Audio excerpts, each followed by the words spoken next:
नमस्कार, मैं जितेंद्र चतुर्वेदी। मतांतर में आप लोगों का स्वागत है। केसीआर बिहार दौरे पर और उसे लेकर यह कहा जा रहा है कि दरअसल ये विपक्षी एका की कवायद है। हालांकि उनका जो चुनाव है और उनके जो चुनावी स्ट्रेटेजिस्ट हैं वो प्रशांत किशोर है और उन्हीं की पूरी टीम कम से कम तेलंगाना में बैठकर उनका पूरा चुनावी अभियान बना रही है और उनके पैन इंडिया तस्वीर जो उकेरना है उसके लिए भी काम कर रही है। और ये भी गजब इत्तेफाक है कि आजकल बिहार में प्रशांत किशोर टहल रहे हैं, उसी बिहार में जिसका प्रभारी कांग्रेस उनको बनाना चाहती थी और नीतीश बाबू के साथ तो वो काम कर ही चुके हैं। पर ये महज घटनाक्रम है, सियासत में बड़ा मायने रखता है, सो इसकी चर्चा होनी जरूरी थी। बहरहाल ये जो कहा जा रहा है कि विपक्षी एका की कवायद है, तो ये बरबस 2019 की याद दिलाता है। और तब भी दक्षिण के एक नेता ने बिगुल फूंका था, नाम उनका चंद्रबाबू नायडू है, और वो ऐसा मानते थे और उनके तमाम जो नेता है, सांसद हैं, उन लोगों का भी ये कहना रहता था कि नरेंद्र मोदी जो है चंद्रबाबू नायडू से बड़े डरते हैं। बहरहाल 2019 में जो नतीजे आए उसने ये बता दिया कि कौन कहां खड़ा है और किसकी जमीन कितनी पुख्ता है।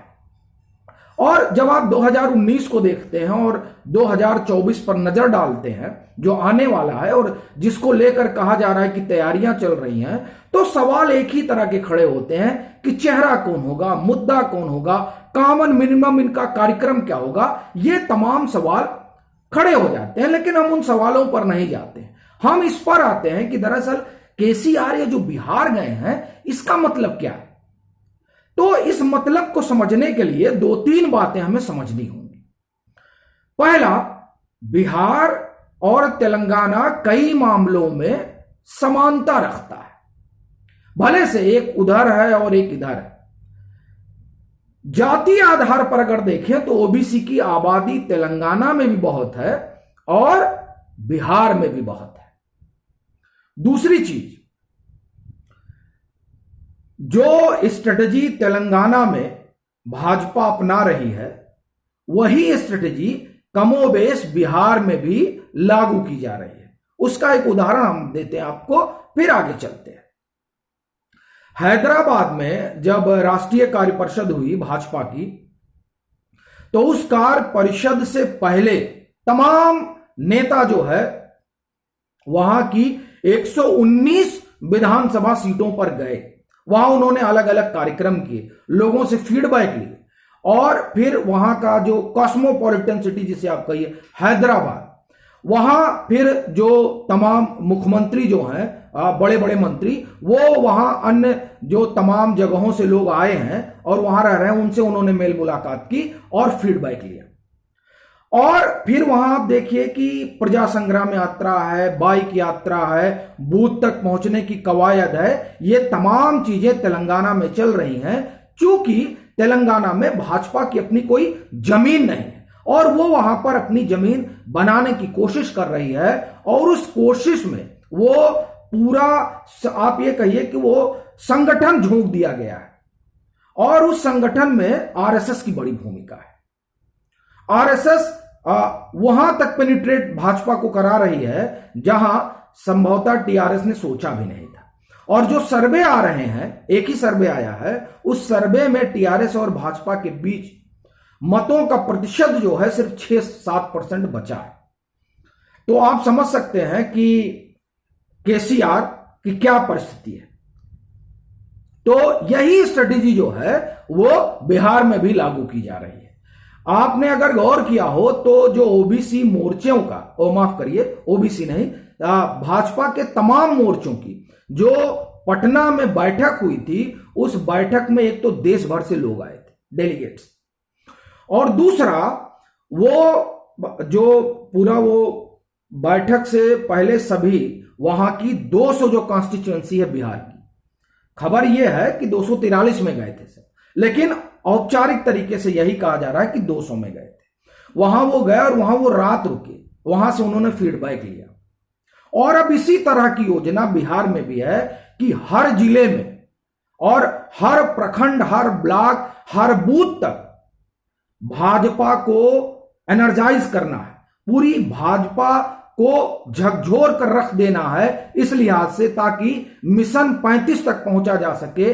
2025 में क्या होगा वो एक अलग मसला है, लेकिन अभी ये भाजपा की कवायद है, तो उस हिसाब से वो वहां स्ट्रेटेजी बना रही है और पूरा तेलंगाना का मॉडल बिहार में अप्लाई किया जा रहा है। और दूसरा जातीय गुणा भाग के हिसाब से हमने आपको बताया है। तीसरी एक बड़ी महत्वपूर्ण चीज है, वो है नीतीश बाबू की अपनी बिरादरी। और दरअसल वही बिरादरी जो है उनके लिए बड़ा यूएसपी बनकर उभरी है। वैसे तो वहां बिहार में जो महागठबंधन है, उस महागठबंधन में 3 घटक है, एक खुद जदयू और कांग्रेस और राजद। कांग्रेस ने हालांकि अभी तक कहा नहीं है कि 2024 में जो संग्राम होगा उसमें हमारी तरफ से या हमारा जो यूपी है उसका चेहरा नीतीश बाबू होंगे, लेकिन चर्चा ये चल रही है, तो चर्चा में क्या हर्ज है। इधर राजद जो है वो चाह रहा है कि किसी तरह से इनको पीएम कैंडिडेट घोषित करा के तेजस्वी को मुख्यमंत्री बना दिया जाए। और नीतीश बाबू उधर से इधर इसीलिए आए हैं चूंकि उनको लग रहा है कि कोई चेहरा नहीं है। हालांकि अब तो बहुतेरे चेहरे निकल आए हैं, जिसमें से केसीआर खुद भी हैं और उधर ममता दीदी हैं, फिर अरविंद केजरीवाल अपने आप को मान ही रहे हैं। लेकिन इन सब से इतर अगर चलें तो नीतीश बाबू के साथ उनकी बिरादरी है। वो जिस बिरादरी से आते हैं वो पॉलिटिकली बड़ी इन्फ्लुएंशियल बिरादरी है। और बिहार में भी करीब 4% उनकी आबादी है, और उत्तर प्रदेश में 8% के आसपास आबादी है। छत्तीसगढ़ में ठीक ठाक आबादी, देखिए बघेल साहब हैं, वहां मुख्यमंत्री भी हैं, उसी बिरादरी से आते हैं। फिर झारखंड में उनकी आबादी है। आप चले आइए महाराष्ट्र में तो कुंबीज जो है वो भी कुर्मी ही है, मतलब उसी जातीय समूह में देखा जाता है। गुजरात का अलग मसला है, वहां हम नहीं जाते हैं। फिर आप चले आइए यहां आंध्रा तेलंगाना, जहां से केसीआर गए हैं, कापू बड़ी इन्फ्लुएंशियल और डोमिनेंट कास्ट है, और वो भी इन्हीं से जोड़कर देखी जाती है। तो बड़ी मुसीबत है केसीआर के सामने तेलंगाना में, क्योंकि भाजपा वहां जिस तरीके से अभियान चला रही है, उनको लग रहा है कि कहीं ऐसा ना हो कि इज्जत बचाना मुश्किल हो जाए, सीट भी चली जाए, लोकसभा तो छोड़ दी जाए। तो उनको वो इसलिए वहां गए। और वैसे भी जो गोलान घाटी के जो शहीद हैं उनको एक श्रद्धांजलि देने का भी उनका अपना कार्यक्रम है। तो इसके जरिए वो जो राष्ट्रवाद है उसे भी दिखाने की कवायद है। तो इस तरीके से बिहार और तेलंगाना की समानता, जातीय गठजोड़ और नीतीश बाबू की अपनी बिरादरी, इन तमाम चीजों ने मिलकर एक ताना बाना बुना है। और उस ताने बाने को लेकर ही विपक्ष बड़ा आशान्वित है।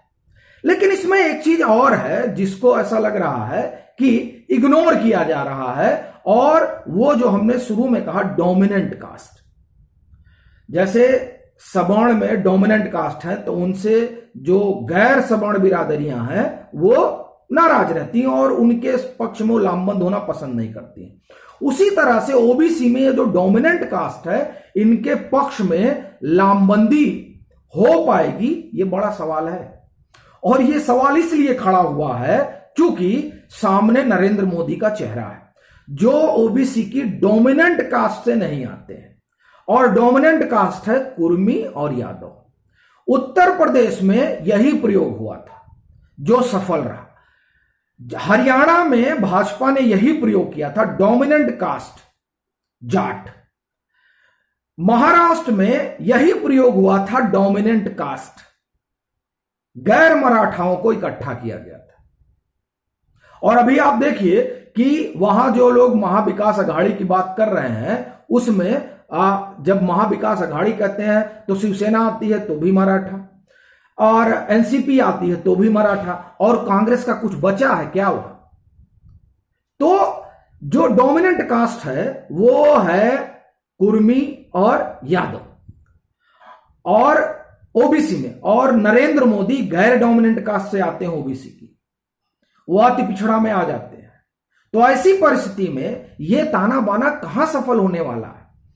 क्योंकि यही कवायद 2019 में हुई थी और 2019 में विपक्ष औंधे मुंह इसीलिए गिरा था क्योंकि उसके पास कोई ओबीसी चेहरा नहीं था। एक बात। दूसरी बात, इस बार उन्होंने किसी तरह से ढूंढा कि नहीं अब तो नीतीश बाबू को ले आए हैं और इनकी जो बिरादरी है उस हिसाब से अगर देखें तो 4% बिहार में है, 8% उत्तर प्रदेश में है और फिर छत्तीसगढ़ में भी है, झारखंड में भी है, तेलंगाना में भी है, आंध्रा में भी है। तो इससे क्या हो जाएगा कि जब ये पीएम चेहरा अगर इनको घोषित किया जाता है तो कुछ हो ना हो लेकिन इन तमाम जगहों पर भाजपा की सीटें कम होंगी।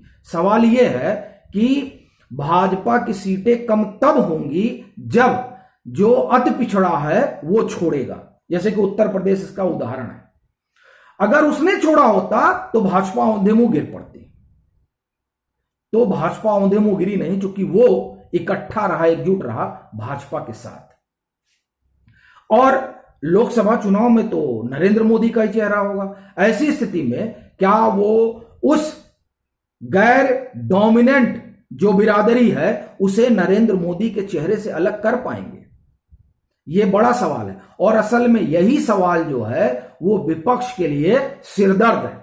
इसी का जवाब ढूंढने की कोशिश हो रही है, लेकिन मैं जहां से खड़ा होकर देख रहा हूं मुझे तो नहीं लगता कि इसका कोई जवाब है, क्योंकि हमेशा डोमिनेंट कास्ट के खिलाफ लामबंदी हुई है।